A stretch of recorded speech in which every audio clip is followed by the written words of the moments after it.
Hello, how's it going, Jim? Hey there. Hi, how's it going, everyone? Everyone enjoying? You haven't started back up yet, have you? Not yet. Soon. Couple minutes.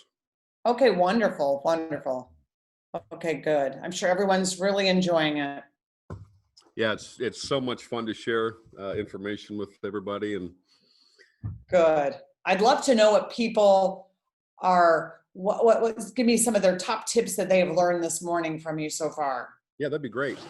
Anyone want to pipe in and you can unmute yourself and tell me some of your top things you've learned?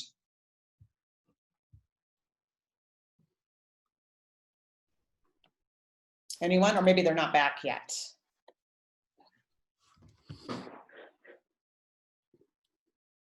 I think one of the best things about lease options for me, Jim, is the ability to build a bigger portfolio without having to use any money or credit, Absolutely, absolutely, and controlling hundreds of thousands of dollars and millions of dollars of properties. Yeah. Yep. I remember taking my kids around when they were little. I was a single mom for years, and they would go with me to see these houses. And I will tell you, like the house that I owned was a nice house, but the houses that I was able to option were better than the ones that I owned. And sometimes my kids would go with me and they would say, Mom, why don't we just live in this one? I mean, this is better than what we have. And I would say, one day, guys, one day. Yeah. And right now this is an investment. And they just couldn't quite understand that I was able to control these houses that were better than the ones that I could actually afford to own, if that makes sense. So they were the nicer ones in my portfolio. I know that happened to me early on as well. I had my kids with me a lot of times too, and going through different properties and showing them different things that we were controlling. And one was a 20-acre horse farm.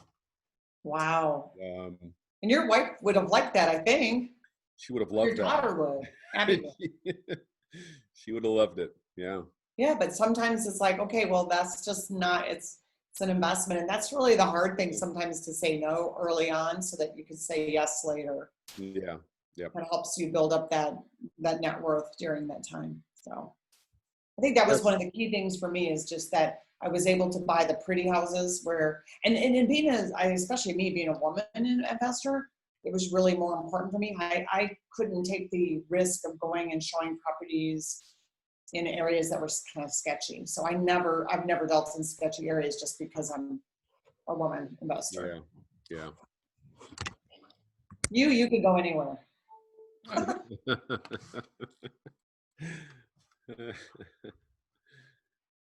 that you do. You don't normally do. Yeah, no, I don't like the sketchy areas. I mean, I've got friends that they invest in the lower priced areas, and near or in borders of war zones, and make a ton of money doing it. But it's not something that I'd rather I've said before, I'd rather do one $200,000 property than three $60,000 properties. Yeah. Yeah, me too. I'd much rather make a big buck on one deal and do a whole bunch of smaller ones. Mm-hmm. And when you do a lease option, you don't really have you don't have to buy it. You have the right to buy it, not the obligation to buy it. So you really do get the best of both worlds. It's the only strategy that I know of where you get the best of both worlds. If it goes up, in the market goes up, you're in a great position. If it goes down, you're in a great position. Yep. Because you do not have to buy. You have the right to buy. You know who I know. You know Steve Love. Yeah. And he was telling me, this is about 4 years or 5 years ago. Yeah. They had a big summit in Vegas where it wasn't just his REIA, but it was a large real estate summit. And people like Pete Fortunato was there, big heavy hitters, and Lou Brown, some others. And there was 5 of them on a panel discussion that they were doing Q&A. Yeah. And one of the questions was, if you lost everything and had to start over, what would you do? And everyone hands down said we would start with lease options. That's a The great way. best.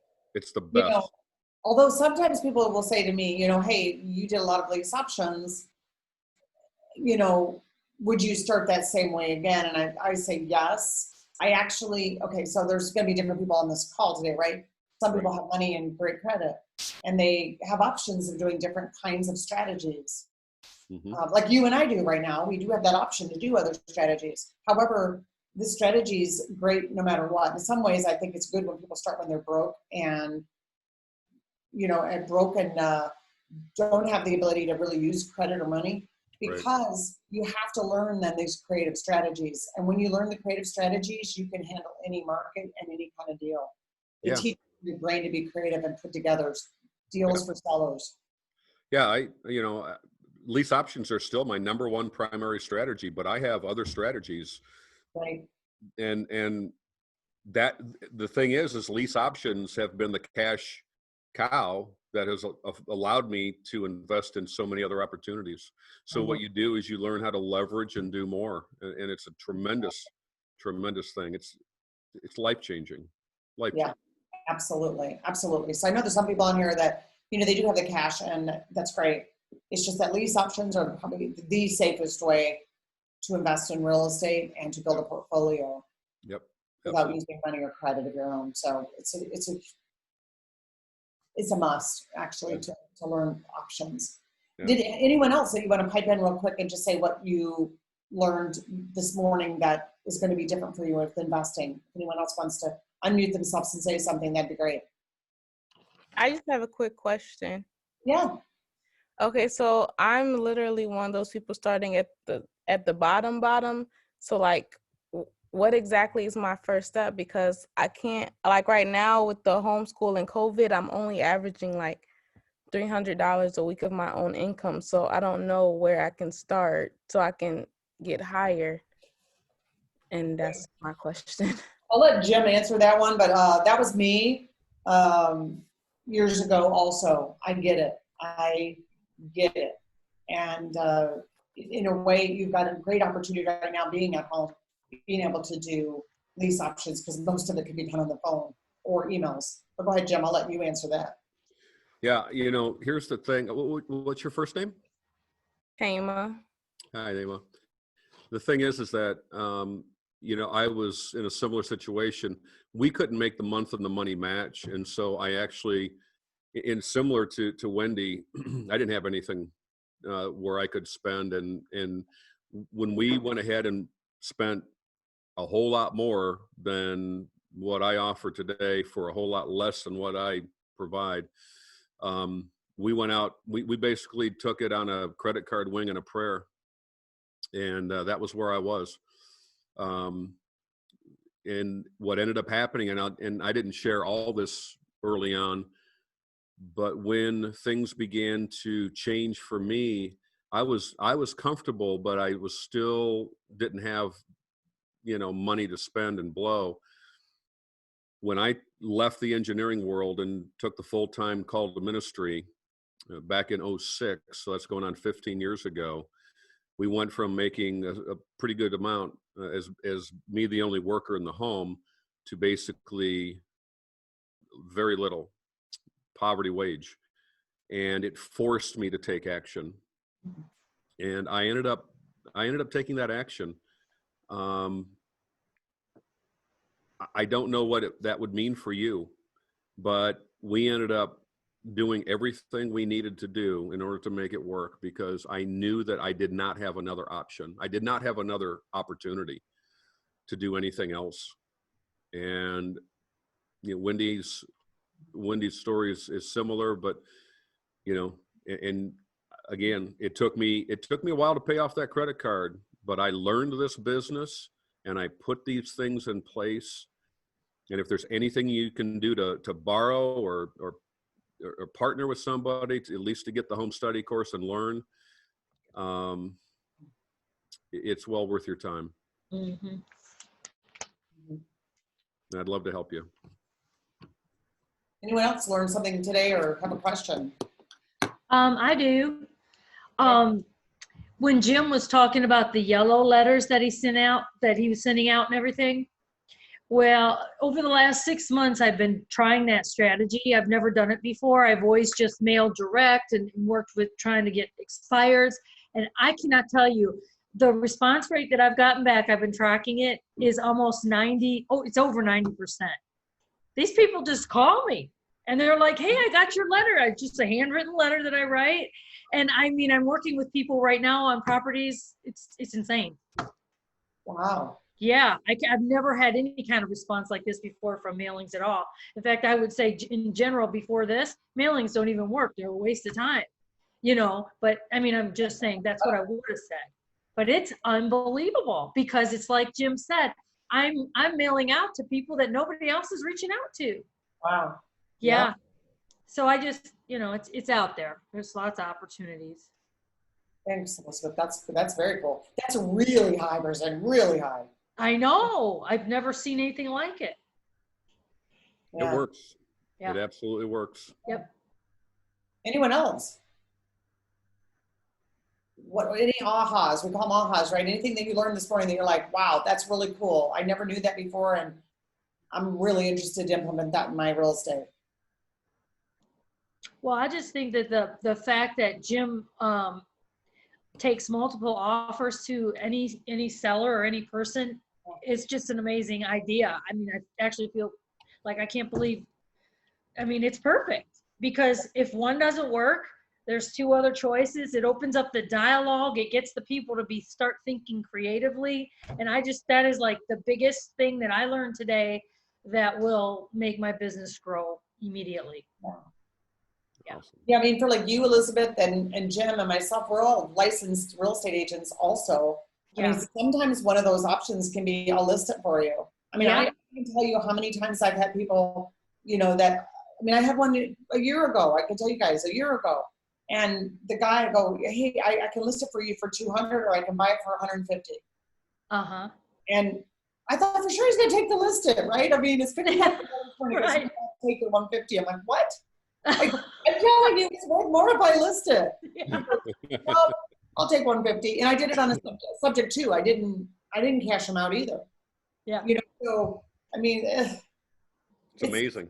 You just don't know what people are going to do till you give them choices. Yes. And we always think, well, we would choose this, but we don't know what they're going to choose. We're not in their shoes, right? Yes. Right.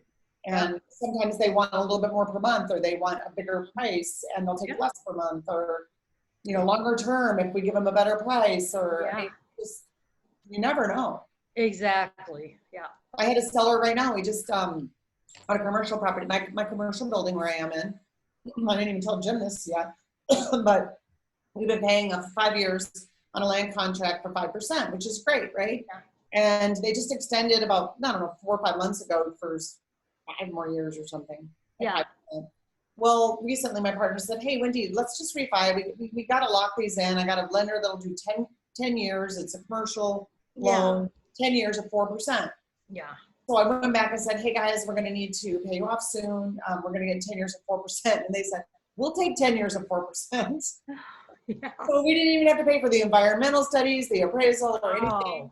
Literally, our payment's going down by $800 just by telling them we're doing this other thing. And they chose to want to stick with us and get 4%. Right.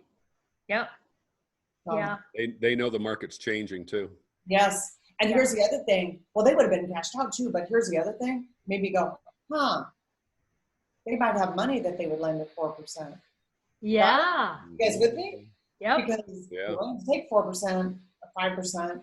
They didn't want to be paid off. So I'm like, Yep. Exactly. It just starts to help you think about that. Yeah. That's good.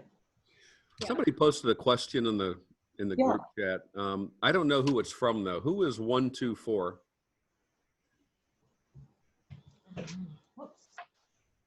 Who is 124? What's the question? It says in Dearborn, ARV is 140, rents 1,200, mortgage left is 25,000, and 8 years left. My offer is 130. I'll take the sub 225 and 105 carry back by seller interest only. We'll talk about that. First 8 years, I'll pay the seller $300 a month. After 8 years, $650 a month for 10 years. Needs carpet and paint. I was planning selling to a lease purchase buyer for $140 and having the buyer do the repairs. I am planning asking about or for $5,000 up front. Is this a viable deal? Well, yes and no. We need to change that a little bit.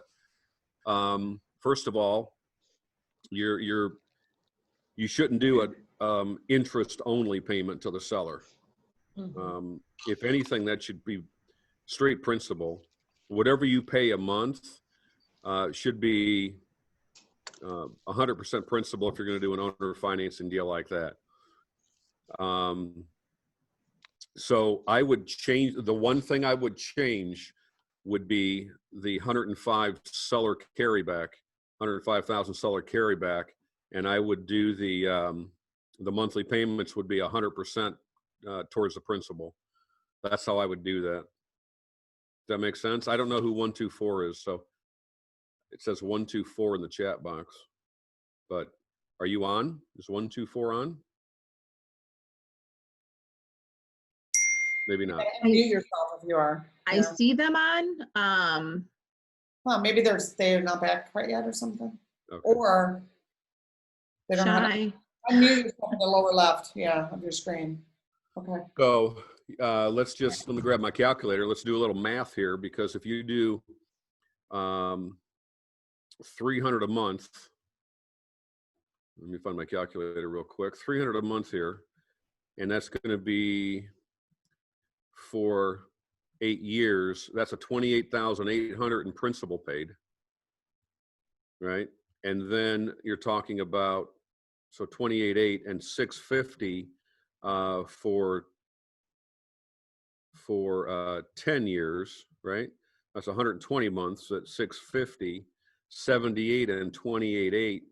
It's 106.8. So you're pretty close to the total amount being paid off, but not interest only. And maybe you didn't mean to say interest only. And if that's the case, yeah, that's a great deal. Absolutely.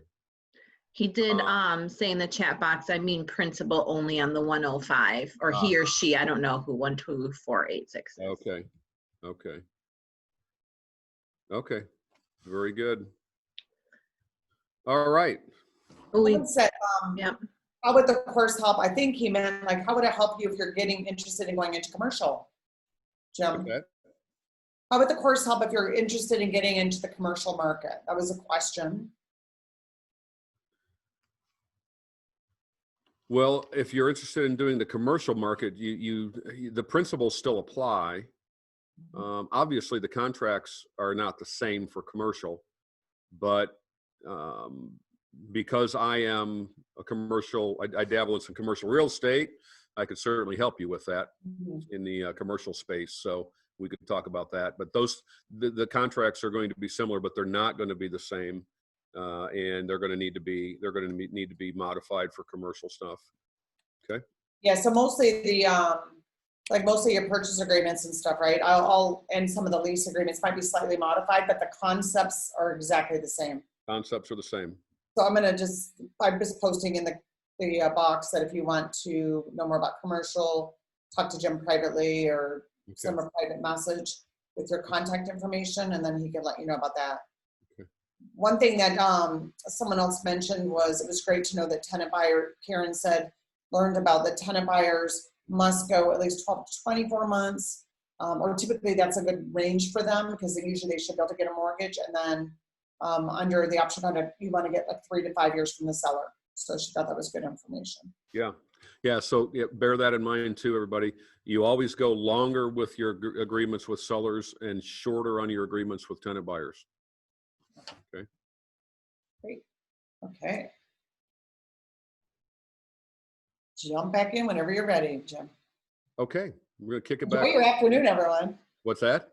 I said, everyone enjoy. Are you guys enjoying? Just give me a thumbs up and like put in the chat box. Amazing. If you weren't learning stuff, you're not paying attention. We got a lot to cover too.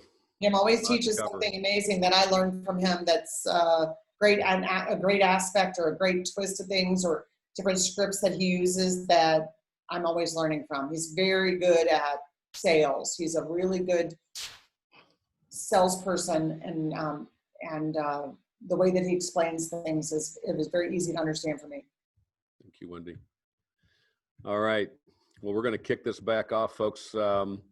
Again, I am just thrilled to be able to share this information with you. And what we're going to do is we're going to take a little bit of a turn.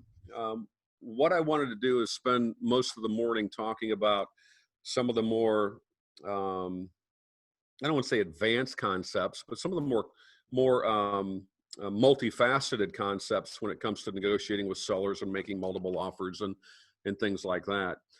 This is the easy stuff. And the two things that I want to talk about are cooperative lease options. And then we're going to talk about marketing the property. And then before we wrap that up, for those that are on till the end, I've got a very special bonus for you as well that you're going to get today for free from me. So I want you to take advantage of that. And we're also going to talk about, I'm trusting we'll have time to talk about the script that you have as well. And so we'll step through that and how we talk to sellers, okay? So you're going to want to make sure you stay tuned for that. So we're going to let's cover cooperative lease options, because the two major functions of controlling properties that we talked about were not just sandwich lease options, but the other was cooperative lease options. Co-ops, or CLOAs, or however you want to call them, or wholesale options, basically, are the easiest thing to do. There's basically virtually no negotiation on price. You'll see that in a moment. We are not worrying about making multiple offers at all. We are simply offering full retail price to the seller. And that's the beauty behind cooperative lease options. So get my screen ready to go there. There we go. So let's cover what a cooperative lease option is. It's very similar to a wholesale deal. If anybody is familiar with wholesaling, when you take a property, you put it under contract, and then you assign your interest to a buyer for a fee, that's what's known as a wholesale deal. So the only difference is we're not wholesaling junkers. We're wholesaling nice homes. So what we're doing literally is we put the property under contract. We then assign the interest in that contract to a tenant buyer for a fee prior to closing on it. The difference here is we get paid without having to wait for the closing. We don't have to wait for the tenant buyer to down the road cash out the seller. We get paid immediately.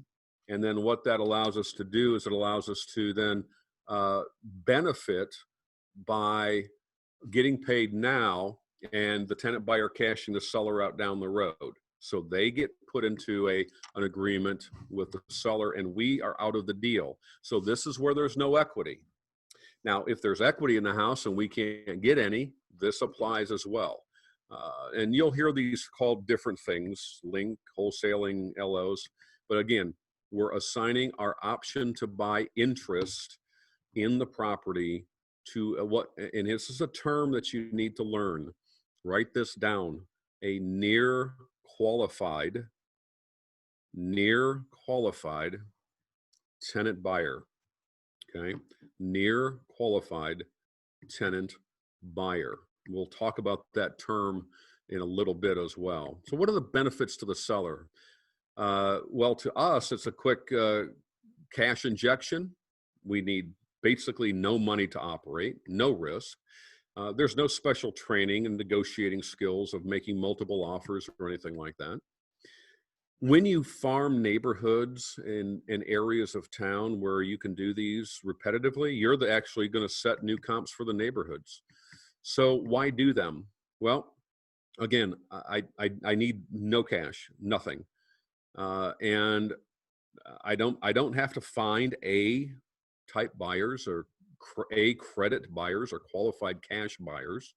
I don't need that. I don't have to wait for the closing to take place between the tenant buyer and the seller to get paid. That's a little different than a wholesale or a wholesaling a junker as well. And this is the best proposition for non-distressed sellers and houses. And so helps a lot of people in the process. So typically a happy experience for everybody, can be done from anywhere. We have friends, I know Wendy knows Keith and Shannon. Keith and Shannon French do all their deals in 5 counties surrounding Baltimore, Maryland, and they live in West Monroe, Louisiana, 1,200 miles away, and they never leave their home to do them. So this is not something that you have to be on location to do. You don't have to be in a particular area, but I've got a student right now who's in the West Coast, and because of that market condition, they're doing deals in the Midwest, and they're doing cooperative lease options in the Midwest from the West Coast, and they don't leave their home as well. So it can be done virtually from anywhere. It's not seller financing. It's not owner financing as well. So none of this is subject to any Dodd-Frank or owner financing laws or anything like that. You can do it in 50 states. Okay, here's a good litmus test. If you can wholesale a property to a rehabber without taking title, you can do this in your state. Now, there are some states, and I just want to be very clear, there are some states that are changing that. So, for example, in the state of Ohio, excuse me, if you're not on title, you can't sell this as a for sale by owner, right? So in other words, if you put a property under contract in some states, they require you to be on title if you're going to advertise it as a for sale by owner. So how do you do that in a state like Ohio? Well, you simply say, I'm selling my assignable interest, right? I'm assigning my interest in this property, or selling my assignable interest. So, you want to stay obviously above board, and you want to operate within the laws. But let me tell you something else. It does help if you're a real estate agent. And there are some states that require you to be a real estate agent before you can do some things like this. I operated for years, and I mean years, in Michigan without being an agent. Was very successful without being an agent, and decided to get my license for a couple of other reasons. But again, if you have to be an agent to do this, I can tell you right now, it is absolutely well worth your time. If you're interested in being an agent, shoot me an email or a text or whatever, and send me a message, and we can get you started. We can get you set up to do that as well. And I'll help plug you in with Wendy, and we can get you started with that. But the other thing too is seller leads are everywhere, because again, we're not looking for equity. If somebody has a $200,000 home and they owe $195,000 on it, and they've got to move, and they're not going to be able to list it because they're going to have to bring money to the closing table.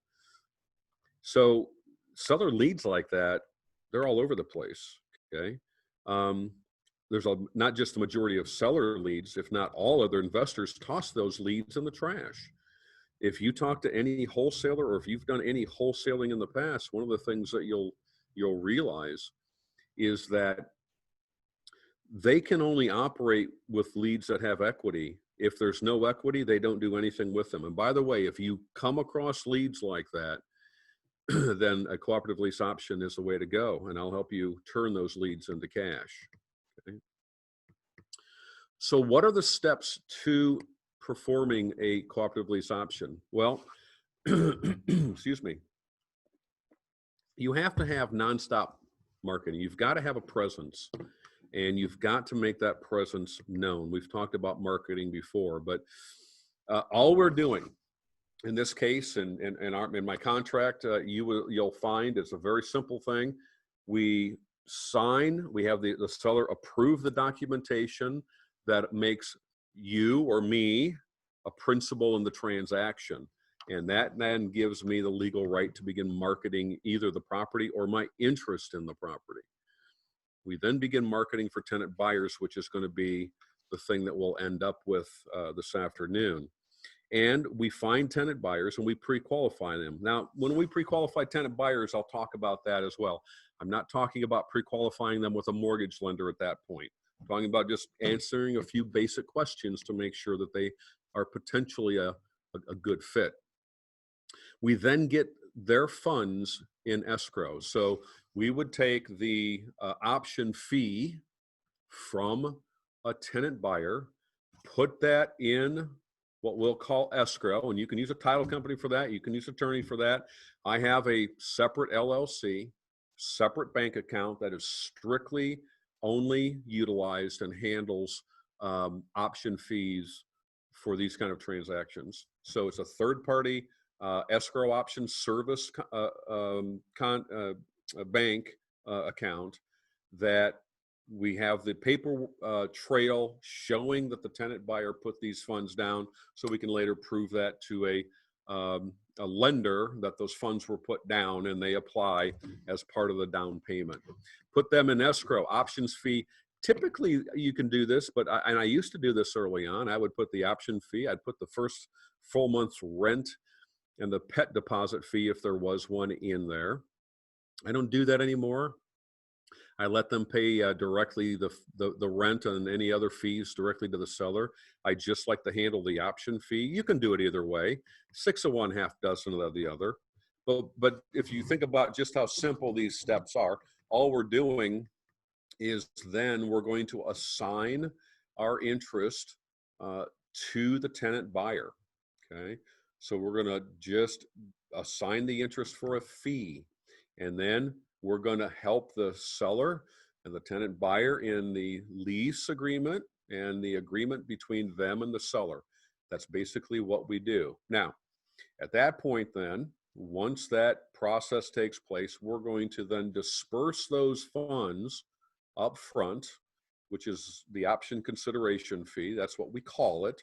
We don't call it a down payment, and neither should you. None of our documentation you'll see in our contracts call that a down payment.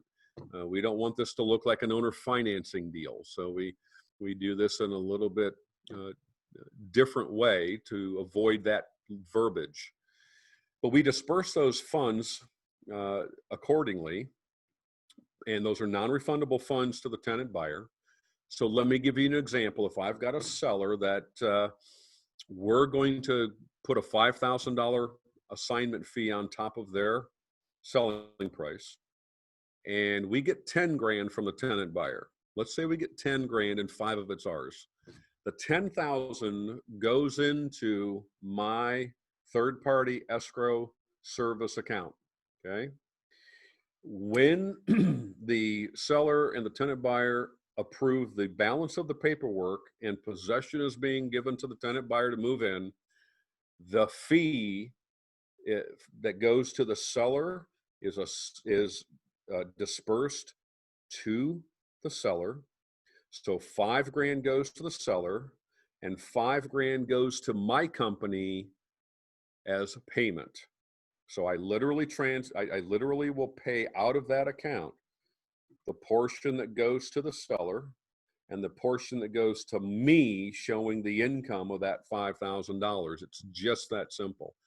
And then so to the seller, if there's first month's rent and pet deposit stuff, that gets dispersed as well.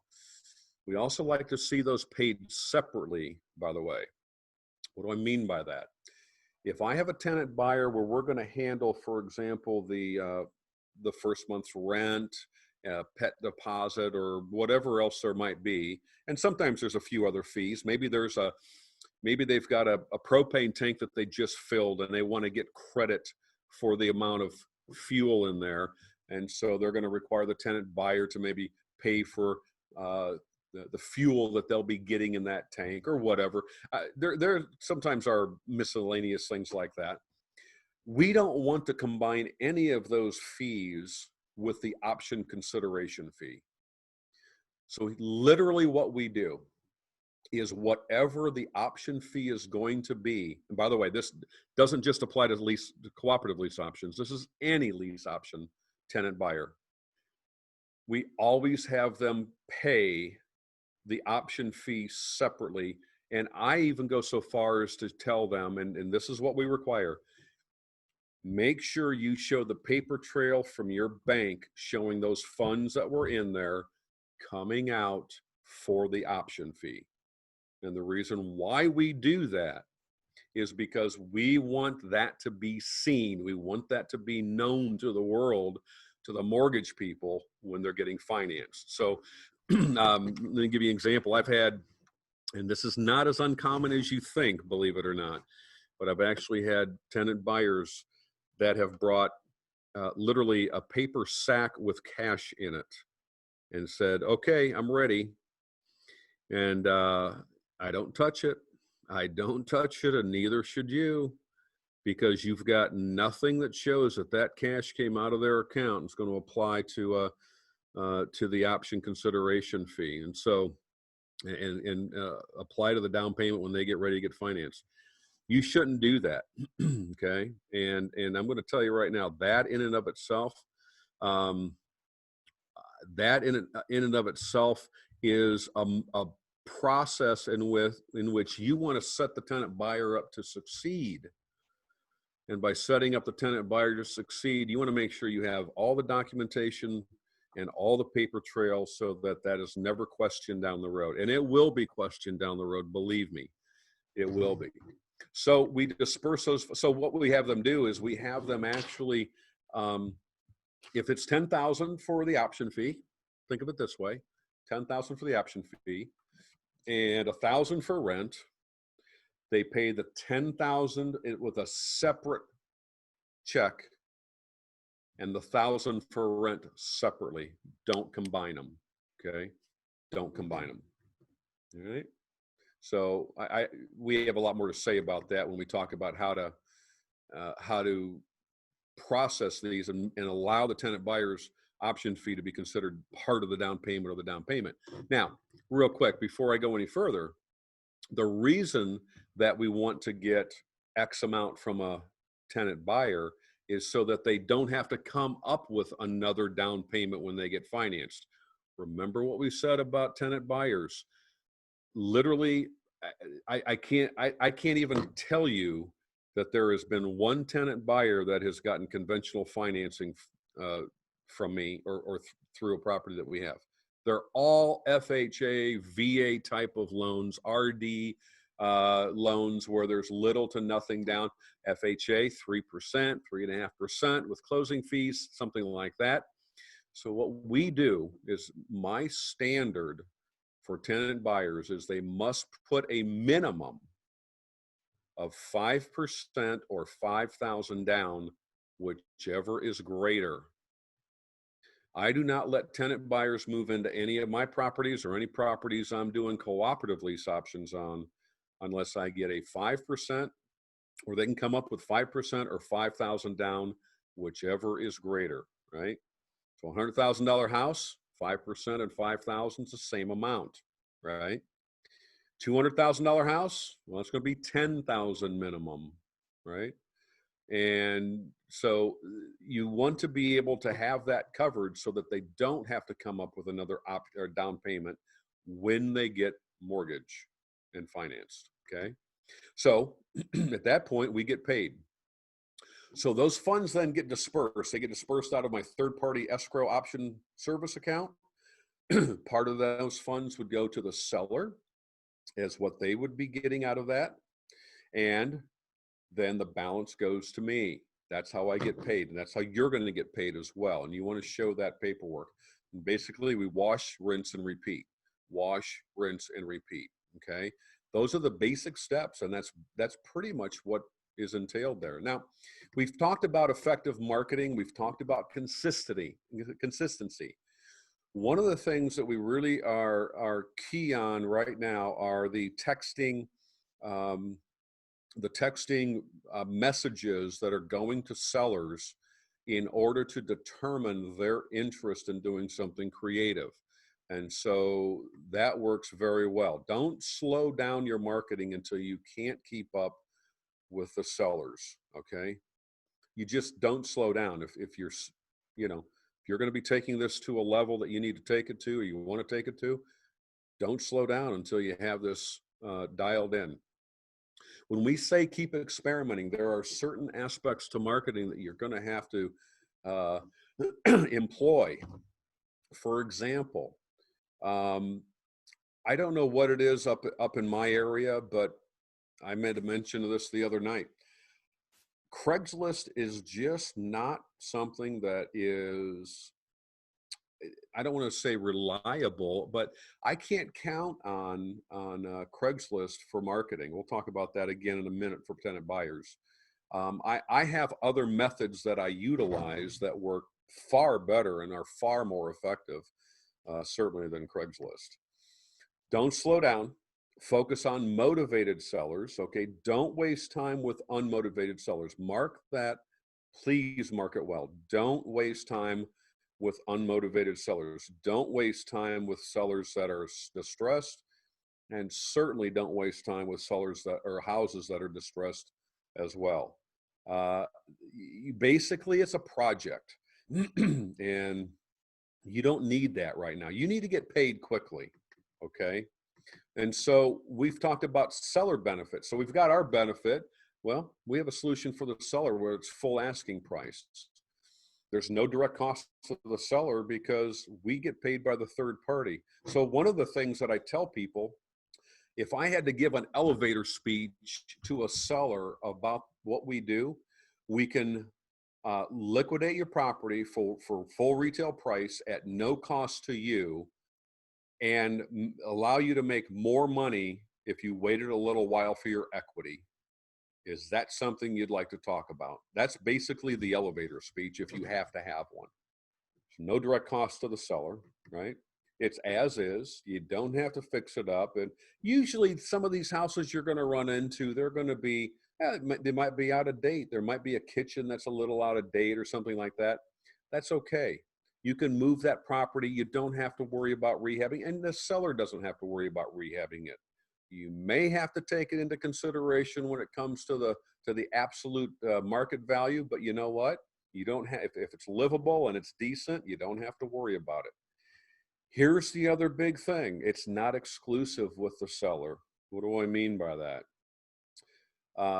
I choose in my contract with sellers that my marketing their property is not exclusive. They can cancel at any time. There's no obligation to stay with me. So here's another benefit to the sellers that I choose. You have the right to continue marketing the property or selling the property as a FSBO or whatever it is, and I'll work and I'll market your property for free. If you happen to get a buyer or something that comes along and you're going to move in that direction, we literally go away. We go away. So it's not exclusive. It's not like an exclusive listing. Some people do cooperative lease options with an exclusion for, give me 30 days. You can do that, right? Give me 30 days to try to find somebody. You can do that. It's not a problem. I'm just telling you what I do. I think it's a great selling point. I think it's a unique selling proposition to not have it as an exclusive thing, because usually by the time they talk to me, excuse me, I can assure you that they're motivated. And so they're willing to do something more creative as well. Sellers literally, and I tell sellers this, you got nothing to lose. You have nothing to lose to try our service, okay? And if they say no after having dialogue and, you know, sending them the agreements for their approval and things like that, you missed something. Something was missed. There's something that they're confused about. There's something that maybe they didn't quite understand.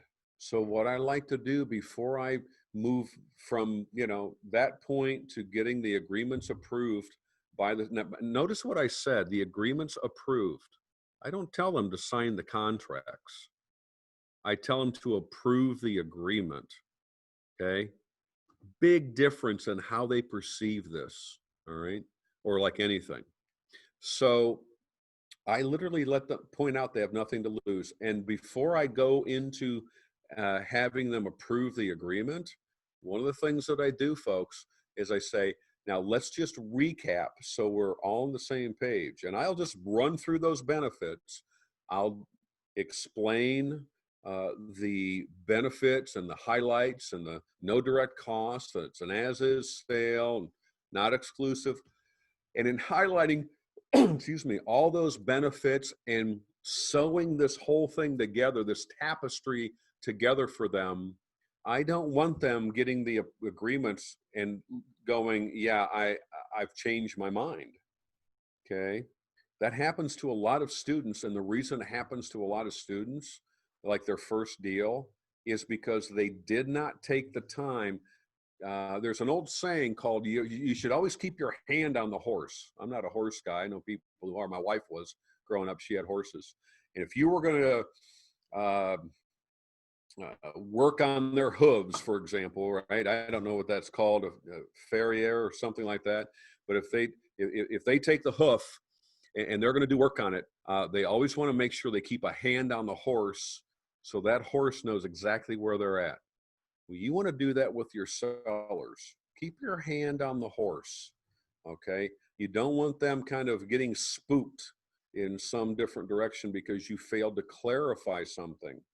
So take your time, all right?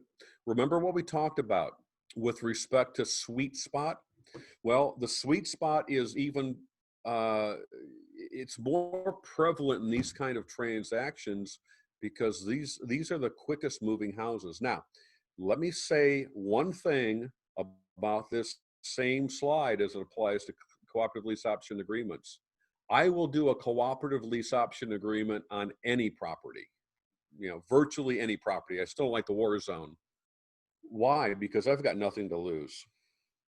If it's a $75,000 property and I'm going to get, $5,000, or it's a $350,000 property and I'm going to get 3.5% or 10 or 12 grand, I'll do that.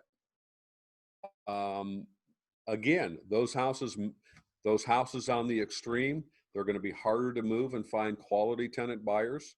For example, I have a student rather, who not too long ago put their first house under contract. And when they put their first house under contract, the property was a $75,000 house. It was in Illinois.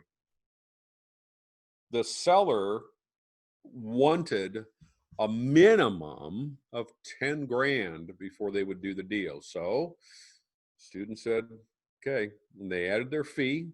Instead of 75 grand, it was an $80,000 property, and they were looking for something on the order of, I think it was 15 grand down on a $75,000 or $80,000 property. You're not going to find people that have $15,000 to put down on an $80,000 property. The property never moved, right? The seller ended up doing something different, I think, and got a different type of buyer. But the seller didn't. The student was not able to move that property because it fell way outside the range of getting an option fee for a seller. Now, getting $15,000 on a $200,000 house, that's a little more easier, but not on a $75,000 house. And I think you understand that, okay? So still try to operate within the sweet spot, all right? And let me get my clicker working here. So what type of housing works best? Let's cover this once. The nicer, the better, right? We're not looking for junkers. For me, I can move 3-bed, 1.5 baths so much better than a 2-bed, 1-bath kind of thing. When I get below a 3-bed property and it's not a 1.5 bath or better, I have a tough time sometimes finding tenant buyers, or finding good tenant buyers that have the cash to put down, because it's not really the kind of functionality that they're looking for. Okay. Now, what's normal in your area? I've got students, for example, on the East Coast in New Jersey, single family homes. Yeah, they're there. They got a lot of townhouses. They got a ton of condos. And you can do these on townhouses. You can do these on condos. But here's the big question.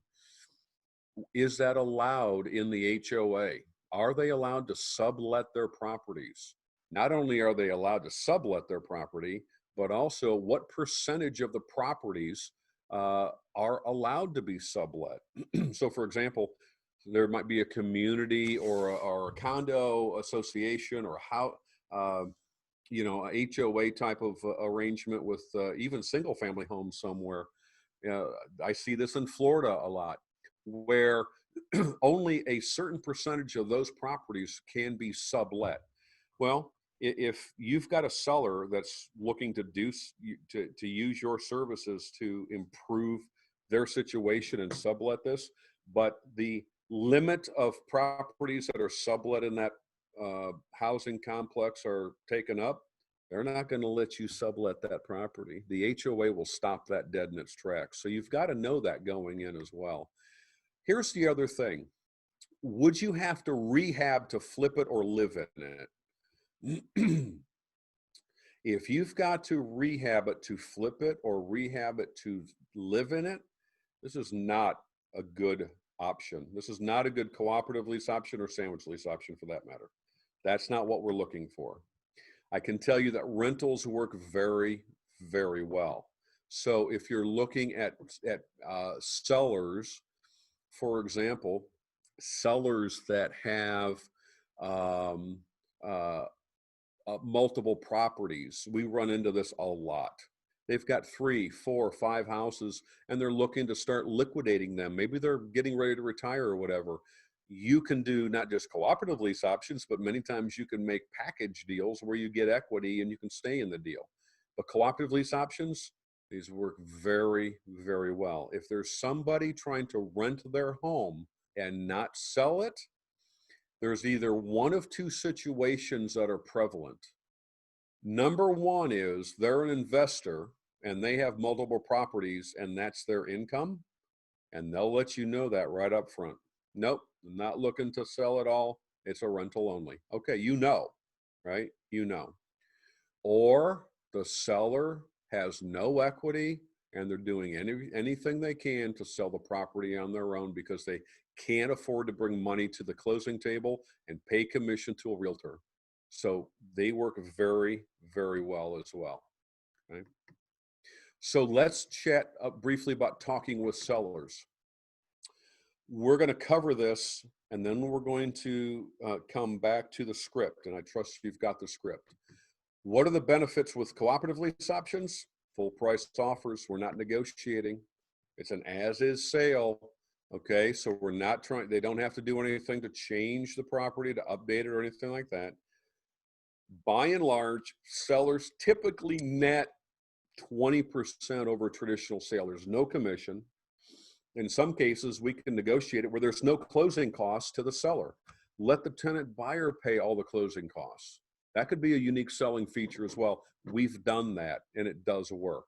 So the seller may go, well, I really need to net 200 grand, but if I only get 200 grand on contract, how much are closing costs? And we can simply either have that passed on to the tenant buyer or show them how much their cash flow a month is going to take care of that and more of their closing costs. So that's certainly an option as well. No out-of-pocket cost for any of our service to the seller. So when you're talking to sellers, that's huge. Our service basically is free. Our service to you is free. We get paid by a third party, not exclusive. We already talked about that.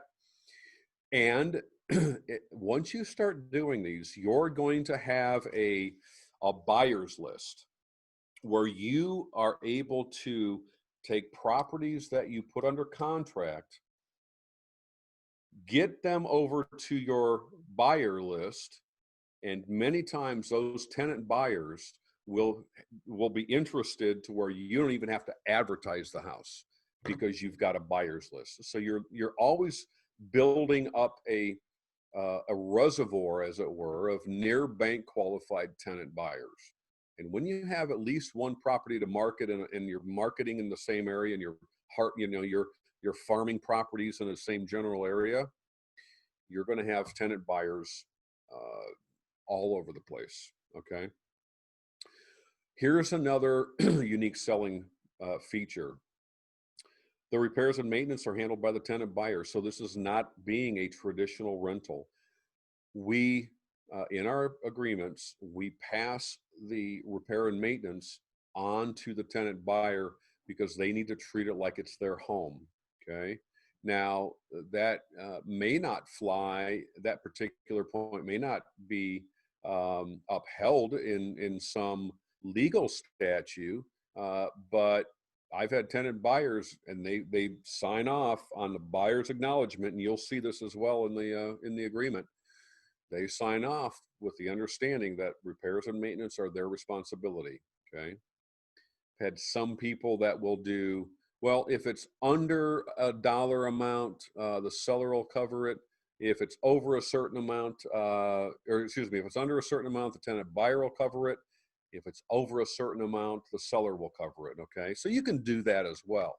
But by and large, that gets passed on to the tenant buyer, excuse me. Tenant buyers are also occupants, and that's why they're better than rent-only tenants. So why would this be a benefit, for example, to sellers?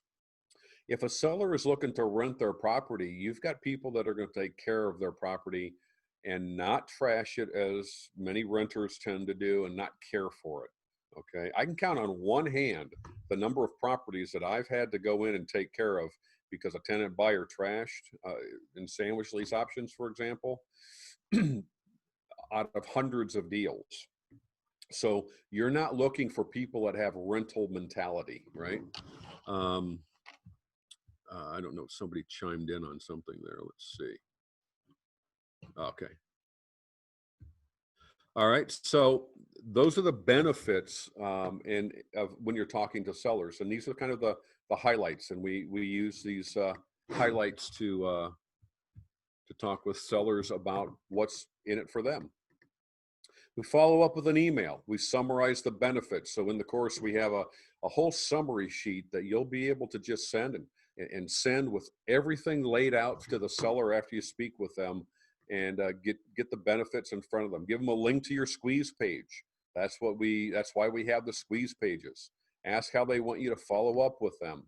And look, if they don't follow up with you or you don't hear back from them in a day or so, follow up with them. The fortune is in the follow-up, right? The fortune is in the follow-up. And so this is all powerful information. One is a comparison spreadsheet, and you'll get this as well in the course. We actually have a spreadsheet that shows them what they would make if they would sell it on the MLS or through a realtor versus what they would make on a rent-to-sell proposition, and it's significant. And so you can just simply plug in the numbers. I print this off for them and I give them a copy or email a copy of that as well. Okay. So here's what we want to do before we get into marketing the home. I'm going to pick my screen up here to show you. Well, wait a minute. Let's see. Let's bring the script up. Let's walk through this script. Okay. This is my seller's script, and in effect what this is this is what I say to sellers when I chat with them. Now, two aspects to this. One aspect to this is this seller, by the way, tell me if you can you guys see this? Somebody chime in and tell me you can see the script. Nope, we see your slide, marketing the home. You see the slide. Okay, let me change what screen I'm showing. How's that? Okay. So let's pick that up. You should be able to see it right now. Looks like, see that? Yes. Yep. Cool. All right, so what we're going to do, you have a copy of my script now. This is the framework that you're going to speak to sellers on. And what you're going to find on here is there's what I call pivot points in the conversation. A pivot point are key aspects in the conversation. We could call them linchpins, or these are the areas in which you've got to go through and accomplish in order to make sure that everything is going to move forward. So this is what basically we do. Now, let's just, for the sake of discussion, say we're talking to the seller. We drive by a for sale by owner, right? And there's a phone number, and you should, by the way, never ever drive by a for sale by owner without calling the number on the sign, okay? So here is typically how the conversation is going to look. And again, no two are alike. When you get the course access, which I'm going to get to you the digital tonight, and I'll send you out the hard copy. When you get the course access, you're going to hear 15 to 20 hours of me talking to sellers. Okay, so you're going to hear these conversations and how to use them. There will be no question about what you need to do. Make sense? So let's say I drive by and the house is for sale. Okay, could be for sale, could be for rent, either one. And I'll call. Hello, hi, my name is Jim. What's yours? Calling about a property that I just drove by, and I'm calling about a property that I just saw on Main Street. Oh yeah, that's me. My name is John. Hey John, mine's Jim. Can you tell me a little? Is it a good time to talk? Can you tell me a little bit more about the property? Now, and again, I'm just pointing out how these conversations typically go. At this point, let them talk. As they're talking, I'll throw in the oh, very nice, or hey, that's great, just to make sure that they know I'm connected, right? And I don't usually have to ask a lot of questions about the property, and here's why. If they sound friendly and they seem reasonable, it's going to be easier to build rapport. But I may have to ask some questions, and I may have to draw some of those things out.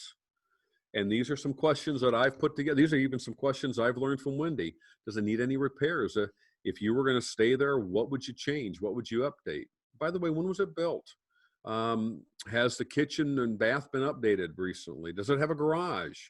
Or excuse me, does it have a basement? Maybe I'm not, I drove by it. I didn't see if it had a garage. Can you tell me if it has a garage or a basement? I didn't see one when I drove by. I didn't notice it. So you don't need to ask these questions if you're looking at a description online, right? So if you see this particular property and you're seeing pictures, some of these questions you're going to have to modify. Maybe it's, hey, is it in the flood area? I seem to think that that might be in the flood area. Or what kind of furnace does it have? How old is it? Have you ever had termite? Whatever it is, whatever that you need to ask to build rapport, because what you're doing is you're interacting with the seller, okay? And that's very important to remember. Don't go past anything. If they're even unwilling to give you their name, yeah, I'm calling about a property on Main Street. My name's Jim. What's yours? Why do you want to know? You're probably not going to get very far, right? I mean, it's just that simple. So here's pivot point number one. Here's how you're going to move into that next category. Pivot point number one is, so what are you asking for the property?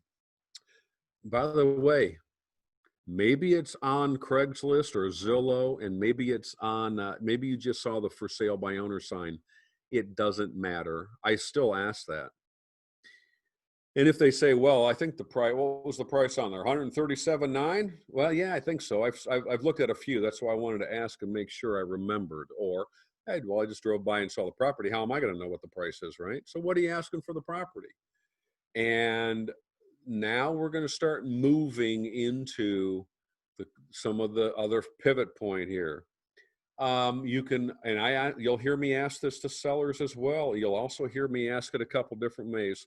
So if I had it appraised today, what would it be worth? What do you think it'd be worth? And sometimes they'll say, well, I've got a realtor friend, and they just did a comparable for me. The price is between 135 and 145. So I thought 139.9 was fair or something like that, whatever it is, right? So that they've got a little bit of information. They're somewhat savvy, right? In why they're asking that price. Or you can say something, what are homes like yours selling for in the neighborhood? And all you're doing, again, folks, you're just keeping them honest. Now, this point, we're going to move into pivot point number 2. This is the biggie right here. This is where you are going to begin moving into explaining what you do and how you do it in these terms. Here's how I do that. Let me tell you a little bit about what I do. I buy a couple properties a month, looking to pick up a few more. I like this neighborhood, and I particularly like houses like yours. And so I buy them a couple different ways. Sometimes I pay cash. But when I pay cash, I've got to get them at deep discounts because I'm buying foreclosures and short sales and bank-owned properties, you know, properties like that. We do rehabs on those properties all the time. But let me ask you a question. If I did pay you cash, close whenever you wanted to, what's the least you could take for the property? Okay. And at that point, don't say anything. Don't say anything. Many times they'll, you know, let's say it's the 139.9. Many times they'll go, well, you know, I could probably do 135. Listen, we're only trying to set anchor points in our conversations with sellers. That's it. I didn't say I'm paying cash. I said if I paid you cash, and close whenever you wanted to. Okay. The anchor points and benchmarking is something you're going to learn in the section on negotiations, and that's going to be very clear. But understand, people are far more willing to negotiate from an anchor point or benchmark than from the original price, right? So if they said 135, they give you a number. Count to 1, 2, 3, put your teeth together like this, and suck air in over your teeth and go, is that the best you can do? And I'm going to tell you right now, many times they'll go, yeah, I could probably do 130. I can't tell you the tens of thousands, if not hundreds of thousands of dollars I've made with that one line. Is that the best you can do? And usually they'll come down. And maybe only a few $1,000, but I'm going to be able to tell pretty quick if they're motivated or not. And that's what you need to determine as well. Remember, we don't want to spin our wheels talking to non-motivated sellers.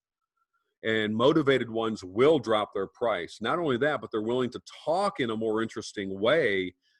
And if they're not, this is it, guys. There's nothing you're going to be able to do for them. So I can ask something one of two ways. I've got them listed on the script. So if I hear you right, if you don't get X dollars for the house, we don't have a deal.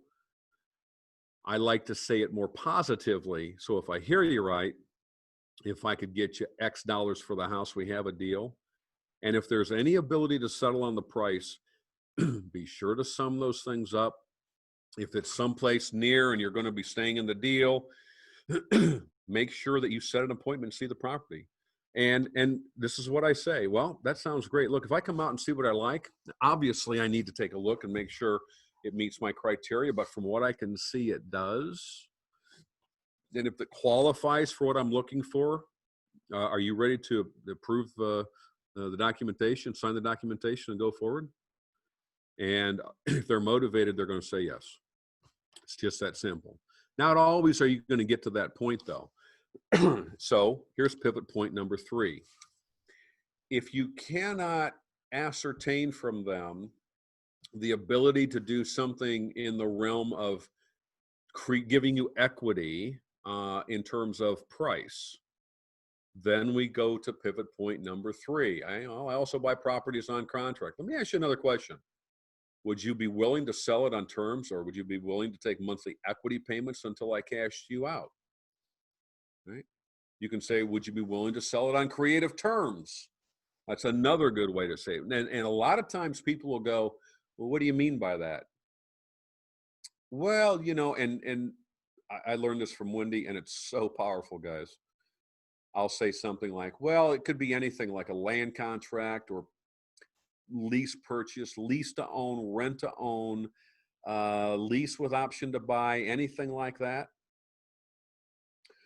When they say, what do you mean? Or what kind of terms? You've got to throw all those out there. You have to. Because you don't know. If you said, well, I'm thinking of a sandwich lease option. They have no idea what that is, folks. They don't know what a sandwich lease. They've never heard of a sandwich lease option. They don't know what that means. I remember the story Wendy told one time. And I'll never forget it. And this is what changed my approach on the phone with people. Instead of saying, well, would you do a lease option? Again, they don't know what that means either. But Wendy said, she said that one time to a seller, if I remember the account right. Well, would you do a lease option? Or lease to own, I think is what they said, what she said. And the seller said, no, I won't do a lease to own. I'll do a rent to own, but I'm not going to do a lease to own. It's the same thing. They don't know that. They don't know that they don't know. And so here's what I like to do. And this, again, so powerful. Throw these terms out and then say, or something like that. Because if there's any interest at all of moving it creatively, you know, they're going to let you know, oh yeah, I'd be willing to talk about it. If not, next, get off the phone. Don't keep talking. There's no sense in hearing them talk and you talk. There's just no sense. But you can say, well, look, if something changes, do you mind if I follow back up with you, you know, next month or so? Okay. And if you've built rapport, they're going to say, sure, absolutely. Okay. Now, if it's in the area, so this is what confuses a lot of people. Well, Jim, you said I can do this anywhere in the country. Why am I going to set an appointment? You're not setting an appointment, folks.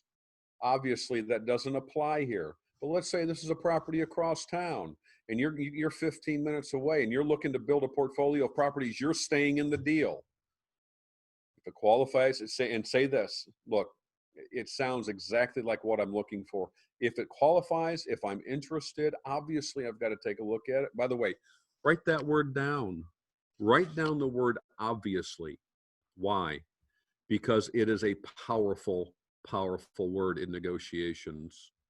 Obviously, if I'm interested and it qualifies, I can tell you what I can do right on the spot. And when are you, and by the way, if there's a spouse or a partner or a business partner involved, don't go unless both or all the parties are there. Okay? Don't. You're going to waste your time. And I assure you, you're going to waste your time because they're going to try to explain to their spouse or their business partner what you're trying to do, and they're just going to get it all befuddled. They're going to be absolutely befuddled in that. Okay. So what I tell people is don't, those are what we used to call back in the day, one-legged appointments where the husband's there and the wife's not. And the wife comes home and he starts explaining to her what this is. I'll never forget, I was sitting in a living room or a kitchen one time going through some of the details with the husband. And he told me, he said, oh yeah, my wife, she's not here, but whatever I decide, that's what we're going to do. Okay. Well, unbeknownst to me, he did not wear the pants in the family, so to speak. All right. So we're sitting there, we're going through everything. We agree on price. We agree on terms. I'm like, yeah, got another one, right? Wife comes in the door. She's got one or two grandkids with her. She walks in, she sees me. I get the stink eye from her, and she looks over at her husband and she looks at him and she goes, what's going on? And I'm thinking to myself, this is probably not going to end well for me and maybe not for him, right? And he goes, oh, this is Jim, and we're talking about how we're going to be able to move the property on a lease to own. We're not doing anything like that. And meeting was over. Okay. I can tell you right now, the meeting was over. So don't go on one-legged appointments. All right. And I can hear you chuckling right now. And some of you are still going to do it. It doesn't make sense though. So look, this is the framework. One of the things that I teach you, and I'm going to be teaching you, is when you're talking to sellers, this is not a cookie cutter, one size fits all kind of approach to talking with sellers. What this is this, I call it a framework, because we're going to be operating within the sphere of what this script sounds like and looks like. You'll hear me on the phone, on the audios, talking with sellers, and you'll hear me, and you're going to go, that sounds exactly like the script. And it does sound exactly like the script because I don't really change this, but I will move in and out of certain areas of the script depending on how I feel the conversation is going. So don't try to take this as a one size fits all and this is the only way that I'm going to do this. Put your personality in it, be relatable, okay? This is kind of the framework that you want to operate within.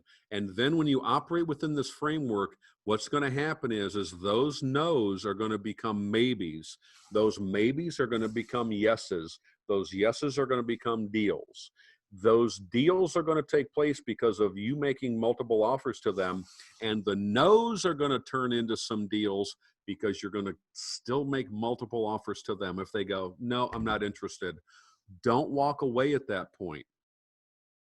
It's significant for you to understand something at this juncture, okay? When you're getting started, here's the thing you need to do. You need to say to the seller that says no, hey, no problem. May not work for you, but do you mind me asking you something? Nah, go ahead. Would you allow me to send you 2, maybe 3 different offers? And if something changes down the road, we could talk then. And what do you think they're going to say? Sure, why not? So we have already in the course you'll get, we have um, proposal letters, and you're going to put in the different 2, 3, however many number of proposals you're going to put together, and you're going to email that over to the seller so that they have something in their hands. And folks, some of those no's are going to turn into yeses. So this is the concept that we use. All right, let me go back to the other page here. I'm trusting that makes any questions on that, and we'll come back to a few of those questions before we wrap it up. Any questions? Please don't type them. Unmute and let me hear you. Okay. It looks like Charlene had a question that she sent to me privately. And how do you find and sign TB? I don't know what that stands for. If you're non-exclusive with seller, at what point do you lock it down with the seller? Could you repeat that one more time, Kristen? Sure. How can you find and sign TB if you are non-exclusive with the seller?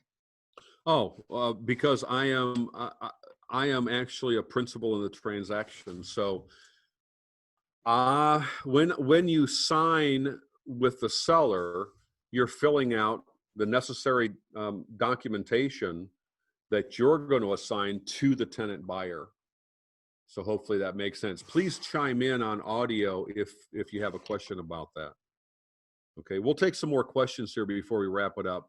What I want to talk about real quick is I want to talk about marketing for tenant buyers. We may go a little bit longer than 2 o'clock. We'll see, depending on your questions, but I'd like to make sure you have an opportunity to kind of ask me anything that might be on your mind. But this is really kind of the most, really the easiest portion of the business, because by and large, what people don't realize is that there's just a ton of people that can't get financed for housing. And it's because they've got a credit issue. They've got a credit event, I like to say. Those are the people that we like to work with. I'm not looking for chronic duds when it comes to paying bills, okay? Neither are you. So we're not looking for people who are being chased by Verizon or Sprint or Comcast cable because they got a $300 cable bill that they're not going to pay. That's not the kind of people we're looking for. Typically, these are people who had maybe they had a medical issue and they lost their job for a couple of months and were out of work, and they had a car repoed and it hurt their credit. Maybe they had a divorce, 3 or 4 years ago or something. Whatever it is, there was a credit event. They look good otherwise. They've got money otherwise. They would normally be great renters. But if you're looking to move them to a tenant buyer situation, we want to make sure that they qualify for land. And let's talk about that. How are we going to market the property? And I'm going to give this to you quickly. I'll try to wrap up here by 2 o'clock. While we're marketing, we're going to build a buyer's list. And usually before we take control of a property, we can begin by building a buyer's list now, simply by advertising and saying, homes for rent starting at $8.95 a month. And you can say in this general area. And then what's going to happen is people are going to start filling out the squeeze page. And here's what I want you to understand. We'll talk about this in a second. You're not talking to all these people. You're not talking to all these people. You don't have time to talk to all these people. Okay. So we're going to then utilize a list of pre-qualified tenant buyers looking for lease to own deals. Tells us what we should be looking for. If I've got 50 people in the county next to me looking for homes that they are able to put $5,000 down on and spend $100,000 all day on, I'm going to start looking for homes that meet that criteria so I can help some of that demand on my end, right? Whether it's price range, area, school district, no different than if you're acting as an agent, right? Very, very similar. And so we're going to build that list. The last two on the ways to build that list are absolutely by far the best. If you have properties to advertise, you need to use signage and direct them to a squeeze page. The best thing that we use are Facebook garage sale sites. Facebook garage sale sites. So for example, this site actually, I'm going to put my glasses on and read some of the screen here. This is Shiawassee County, homes and apartments for rent, rent to own, or sale. At this point, there was, if you look to the right, middle right of the screen, they had almost 2,400 members, okay?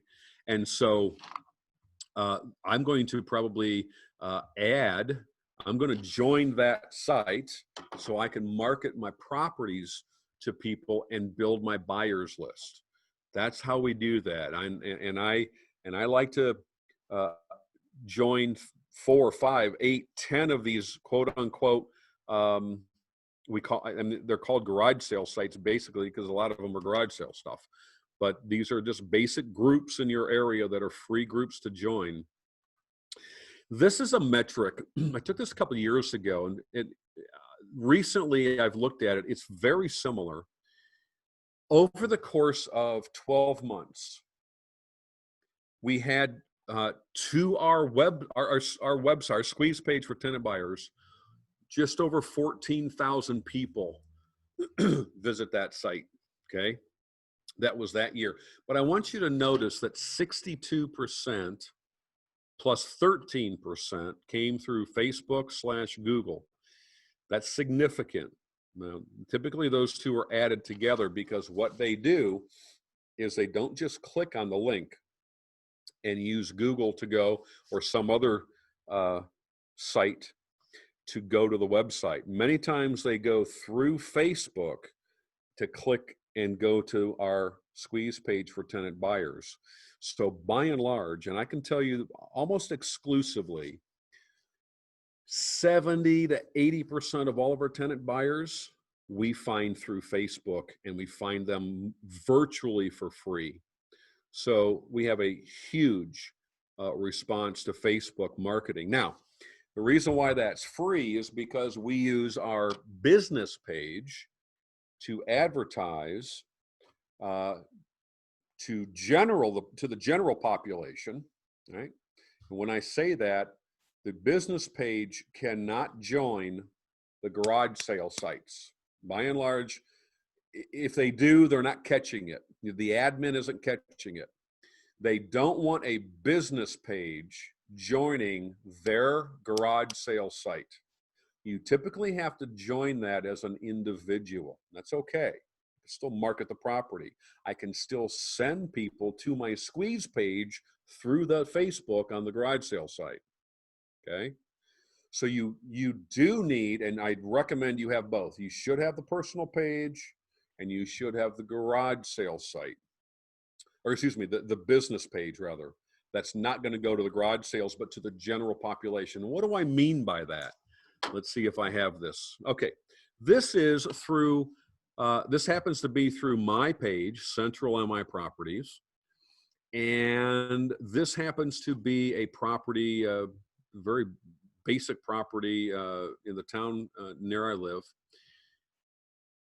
We spent, you can see at the top of the screen there, not quite $15, $14.97. And we paid to boost this page, this ad. We boosted this ad. And over 10,000 people were reached. We had some 3,600 engagements in the post. Now, why is that significant? Because what we did here is we were able, and by the way, you can only boost a business page. That's why you need to have a business page as well. If you see under the name Central MI Properties there, see where it says sponsored? So when you pick up your Facebook page, if you scroll Facebook or anything like that, and you can do this with LinkedIn, you can do this with Twitter and a few others. We just tend to use Facebook because it works well. You can pay to have this ad pop up on other people's Facebook page in a certain demographic or area who may be interested in housing, apartments, leasing, whatever, and you can distill some of those demographics.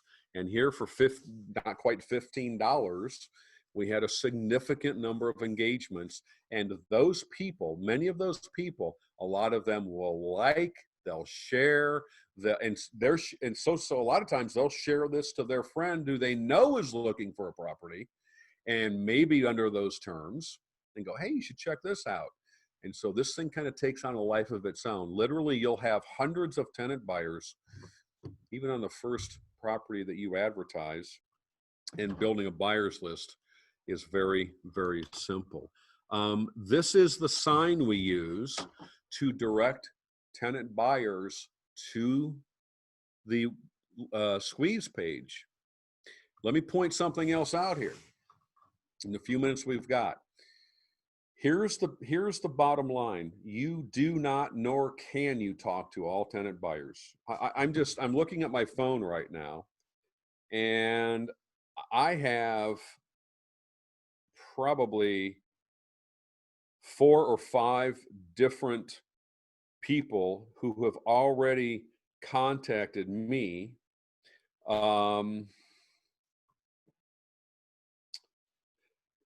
for a property that we're advertising right now. Okay, I didn't talk to those people on my phone. Okay, and neither should you. Here's all we care about.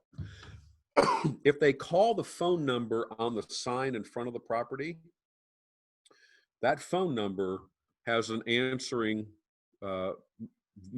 voice that says something like this. Hi, thank you for calling on one of our lease-to-own, rent-to-own homes. I'm sorry nobody is available to take your call at this time, but if you'll leave your name and number after the message, we'll try to get back to you as soon as possible. Obviously, we can't speak to everybody who is inquiring about a property, so please visit us at EasyRent, the number 2ownmi.com, and I'll spell that out for them. And you can learn all about the property that you're looking for. Give us the information to see if you pre-qualify, and if so, we'll get back to you right away. And we look forward to being able to help you find your first home. Thanks for calling. Have a great day. Something along those lines.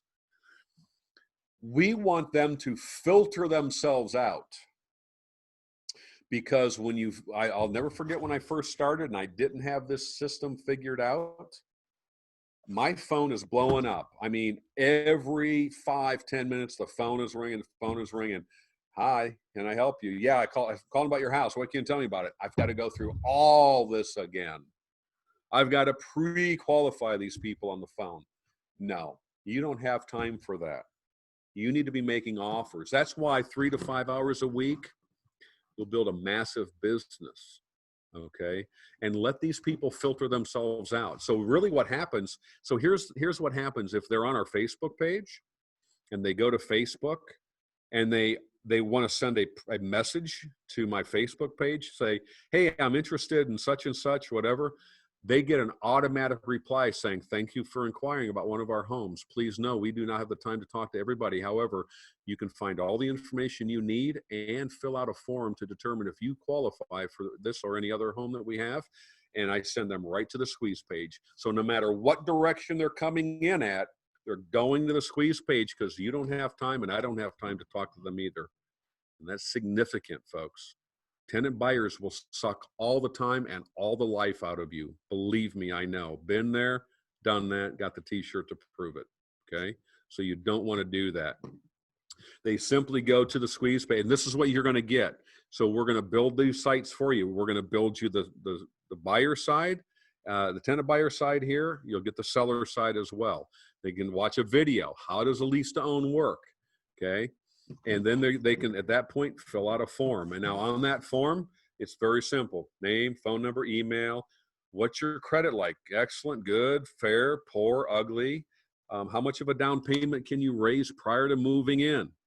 How much can you afford to pay a month for rent? What areas or towns would you like to live in? Minimum number of bedrooms, minimum number of baths, any special needs. And they'll fill that out.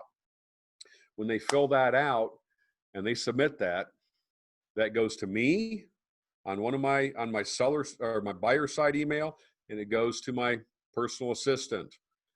And if they qualify for anything, they're going to immediately get a response or an email or phone, say, hey, a text back sometimes too. It looks like you qualify for this and maybe this other house, blah, blah, blah. And then we're going to go ahead and take it to the next level. Then you're going to want to reach out to them and have the conversation, but you've got to filter out all the noise.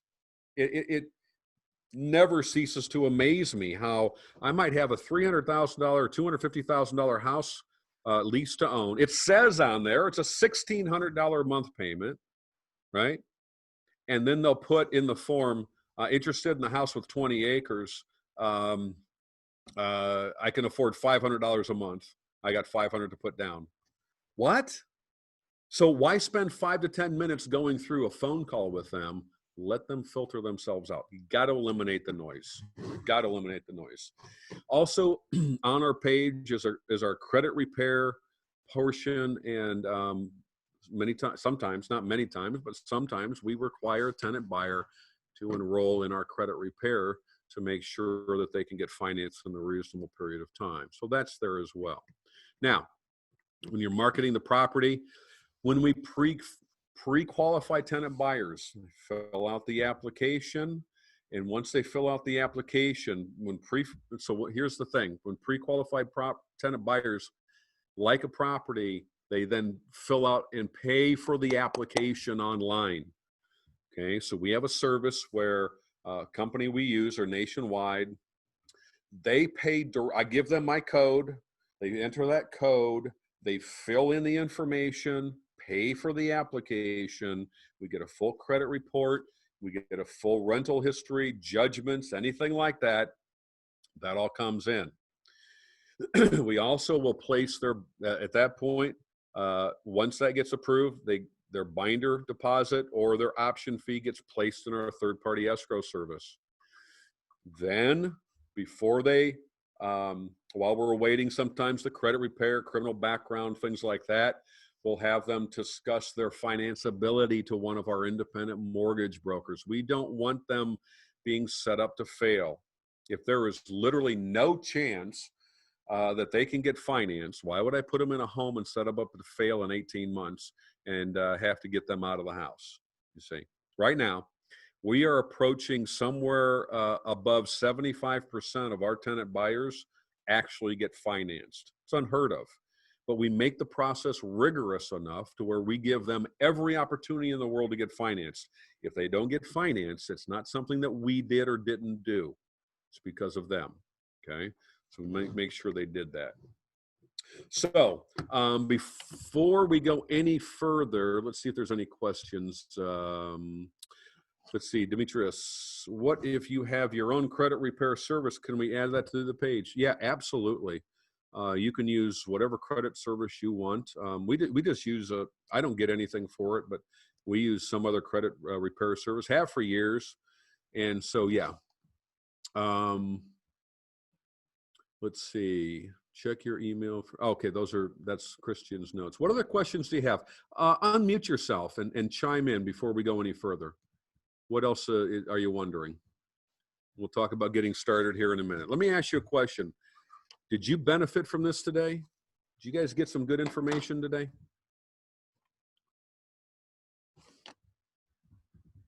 Who wants to talk first?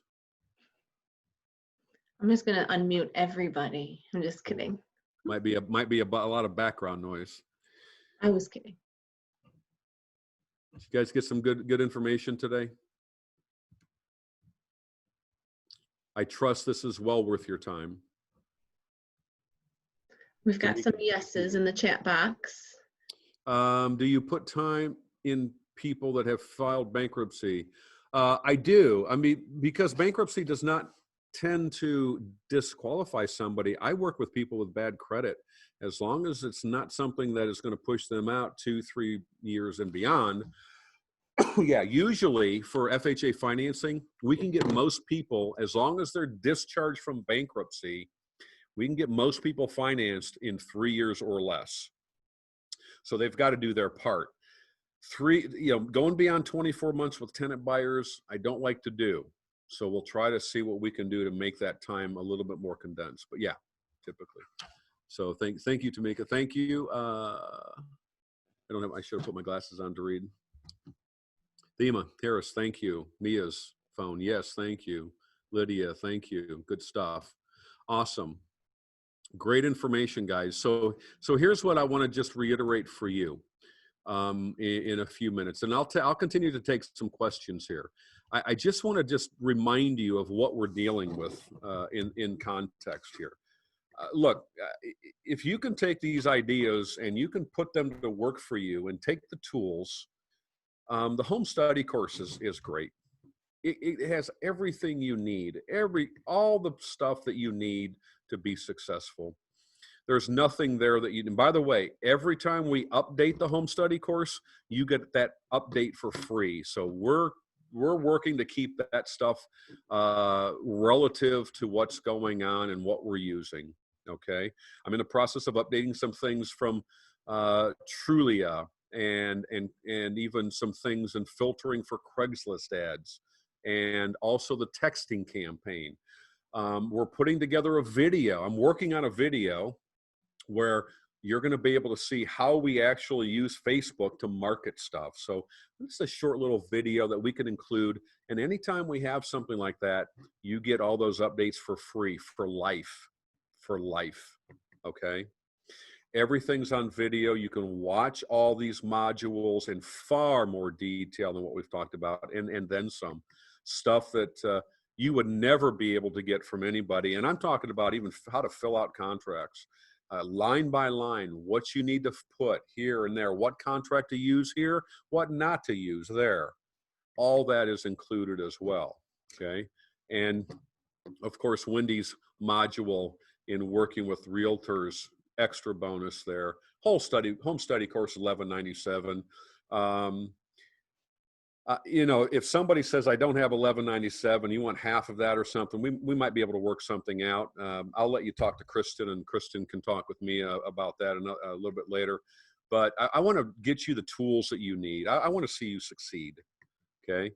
If you're looking for help, and really, if you're looking for help and you're looking for that real hands-on, I need somebody to cover my back, I'm not going to go out and do this alone, I'll help you. It's called kinesthetic teaching, or gives you the accountability. So part of that is, here's what I'm going to have you do week 1, right? And you're going to be doing this. And until you get comfortable with this, we're going to move on to step 2. And I'm going to be giving you certain assignments. Sometimes some of us need that, right? Let me help you.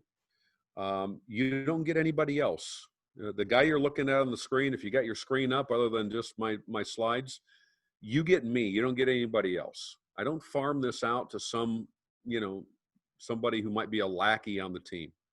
I'll help you. I'll take you step by step through.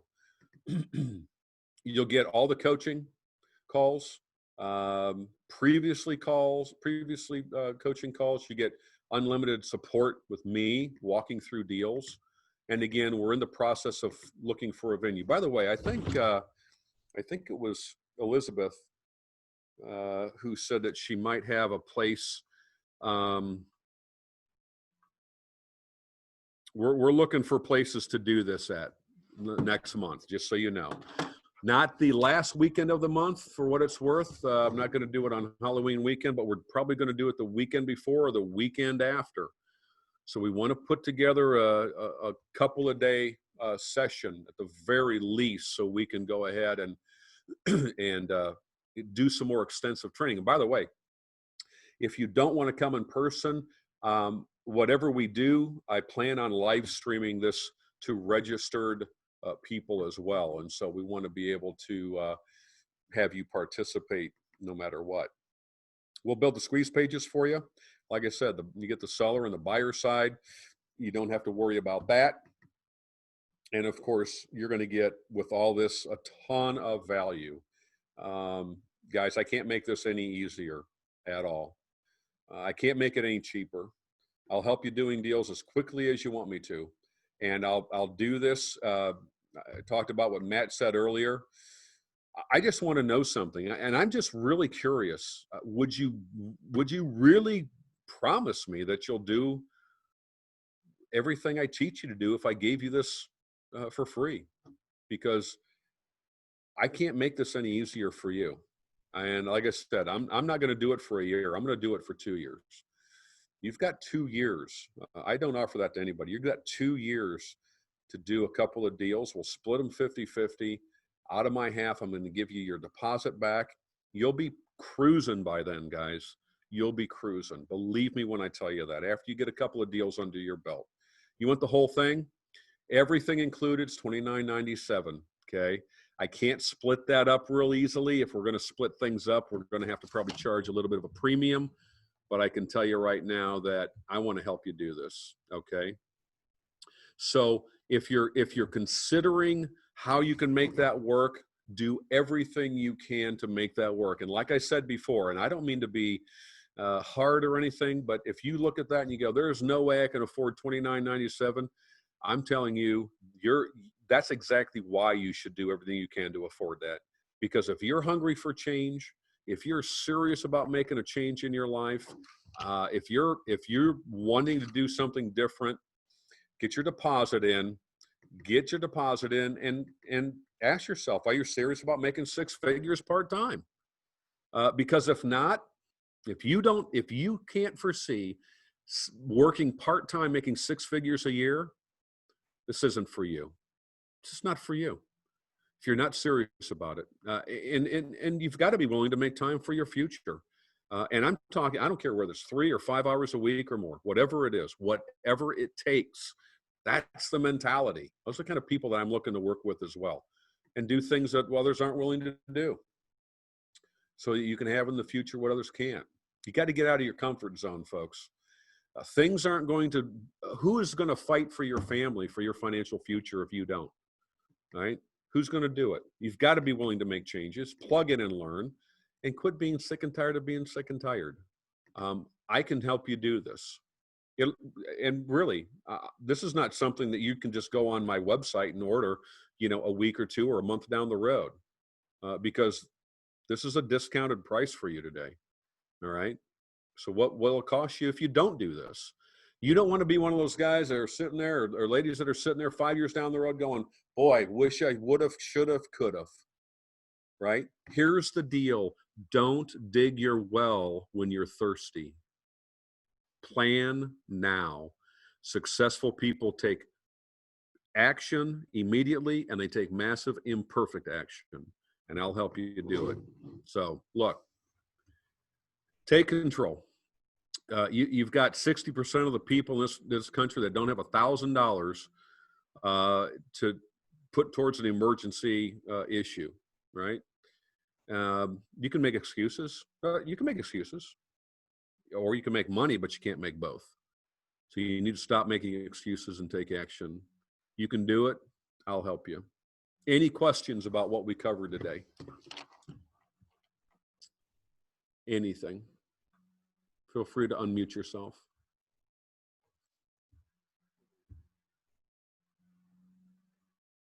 Okay. Guys, I look forward to working with you. There's no reason why you cannot absolutely take this thing, and with me helping you, you can take this to whatever level you want. Okay. I'll help you do it.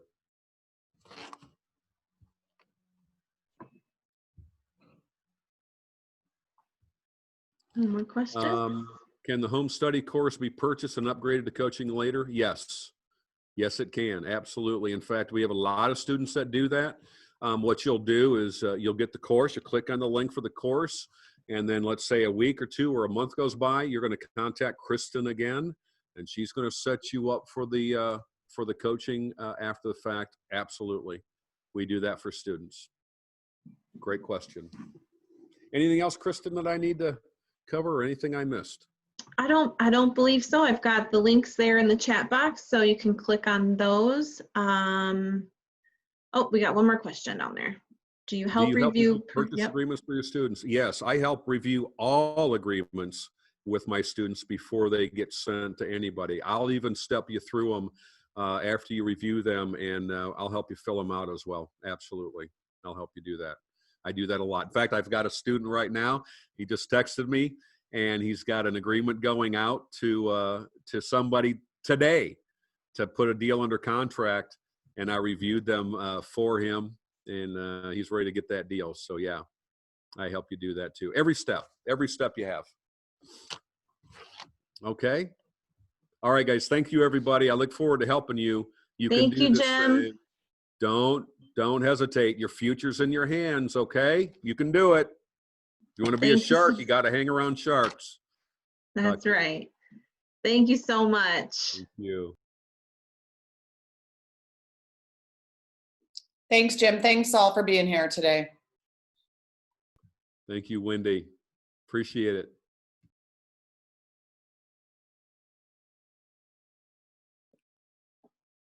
You can leave that up in the chat box. If you haven't been able to click yet to purchase Jim's course, also make sure you know the link is in that chat box. If you're not sure and you haven't even been watching the chat box, you can call our office or email Kristen, and she will get that information for you guys. Or if you need payment plans, definitely call to discuss that with her. Hope you guys have a great rest of your weekend, and you take Jim up on this opportunity to learn lease options and to really grow your real estate portfolio. This is an amazing way to get started. So have a great weekend, guys. Thanks for spending it with us.